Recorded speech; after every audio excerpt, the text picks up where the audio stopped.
voyons l'église primitive, comment des gens ont engagé leur vie pour que l'évangile arrive jusqu'ici. Toi qui estimes que pour donner 1 franc, il faut qu'on calcule ce que tu fais avec les 1 franc là. Laisse-moi te dire, mon frère, ma soeur, pour que tu aies cette Bible là, il y a des gens qui sont morts pour ça.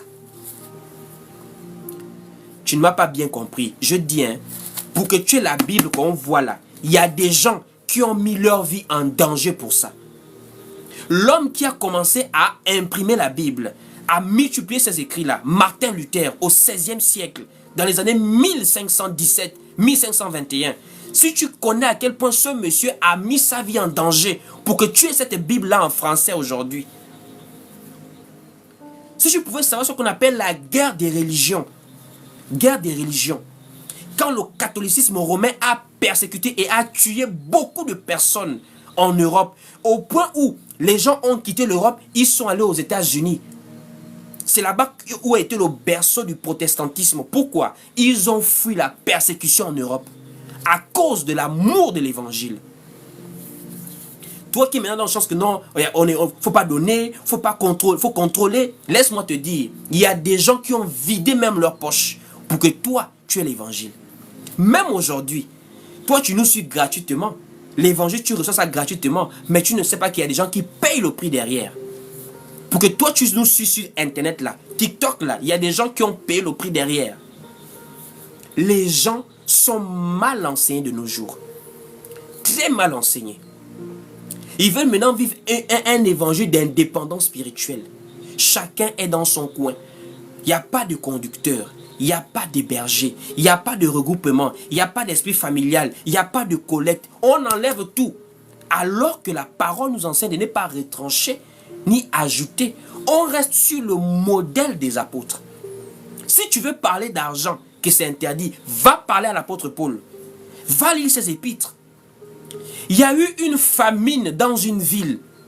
Qu'est-ce que les frères ont fait? Ils ont pris des vivres dans une ville pour aller soutenir une autre ville. Les œuvres de la foi étaient manifestes dans la vie des premiers disciples. Ils ne s'attachaient pas à l'amour de l'argent. Ils ne s'attachaient pas au matériel. Ils ne vivaient pas avec un esprit de séparation. Il y avait un esprit communautaire fort au temps du 1er siècle, à l'église primitive. Et je veux qu'on lise ça ensemble. Le livre de Actes chapitre 11.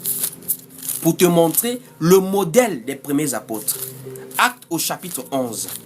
On va lire cela, voilà. Nous sommes dans Actes chapitre 11 au verset 27. À partir du verset 27. Actes au chapitre 11, à partir du verset 27, il est écrit ici. En ce temps-là, des prophètes descendirent de Jérusalem à Antioche. L'un d'eux, nommé Agabus, se leva et annonça par l'esprit qu'il y aurait une grande famine sur toute la terre. Elle arriva en effet sous Claude. Écoutez au verset 29.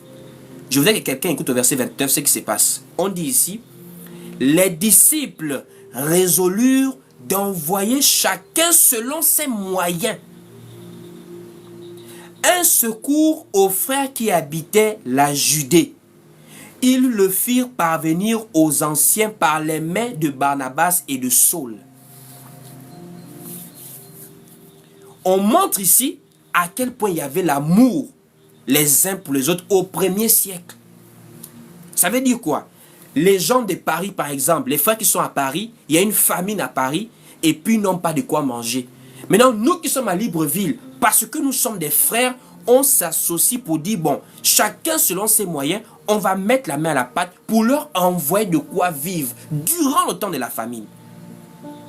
Mais de nos jours, quand tu amènes des modèles comme ça, tirés de la Bible, on te dit, non, ne parle pas d'argent. Qu'est-ce que tu vas faire avec ça? Donc, en un mot, des gens marchent déjà avec des séquelles des anciens voleurs pasteurs qui les ont escroqués. Alors que même la parole de Dieu dit, pardonnez les offenses des autres, comme vous-même, on vous pardonne vos offenses. C'est-à-dire, des gens marchent avec la douleur des faux pasteurs. Ils m'ont escroqué, ils m'ont volé. Donc quand ils arrivent vers des personnes comme nous sommes ici, là, c'est comme ils cherchent maintenant, ça veut dire quoi? Leur équipe de football. Comme quelqu'un n'aime pas le Barça, toutes les équipes qui jouent contre le Barça, il est avec eux. Ce ne sont pas des vrais croyants. Ce sont des gens qui cherchent juste des hommes pour contredire les gens qui les ont vexés. Nous ne marchons pas avec des blessés de guerre ici. Nous marchons avec des gens qui ont cru à la parole du Seigneur, à la sainte doctrine et qui persévèrent dans cette parole pour le salut de leurs âmes.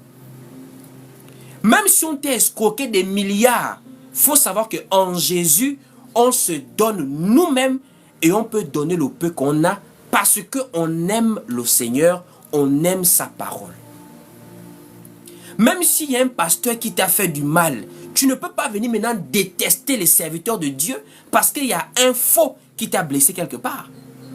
C'est tout à fait... Parfois, Dieu peut permettre que tu passes par le faux pour être un témoignage quand tu arrives dans le vrai.